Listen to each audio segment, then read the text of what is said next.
చెప్పురా. ఏం చెప్పాలన్నా? అరే చింటూ, ఈ లవ్వతోనట మా అయ్యవ్వంగా చూసిందని మా ఇంటికి వచ్చి రాజు లొలి పెడతాడు. ఇది నిజమేనా? సిరా ఏమే సిరన్నా మేమేమో చూసుకోలే. ఏమైందిరా? చింటివాడు చెప్పింది విన్నావు కదరా? వేయేద్దాం. నువ్వు నా చెట్టు దొత్తాను కాబట్టి విడిచిపెడతాను. ఇంకోటి అయితేనా తోడుకలు తిత్తున్నా కొడక. అరే రాజు, ఏమనుకోకు భయ్, నువ్వు ఏమనుకోకు. మా అయ్య గారిని ఏనున్నా దొరకబట్టి తుడపాశాలని పెట్టి తోలంతా వలగొడతా. ఎటు చేసి నీ అమ్మని దొరకబట్టి వెతుకులాడి నేను తీసుకొచ్చి నీకు అక్కడ చెప్తాను. నువ్వేమనుకో, నీ పని నువ్వు చేసుకోపో. ప్లీజ్ రా భయ్, నువ్వేమనుకోకు. చూద్దాం ప్లీజ్.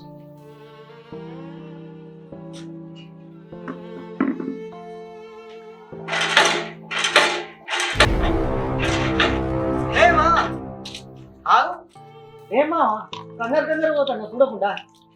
ఏం చెప్పుకుంటాం మావ? పొద్దుగాల నుంచి మా అయ్య కనబడతాడు మావ.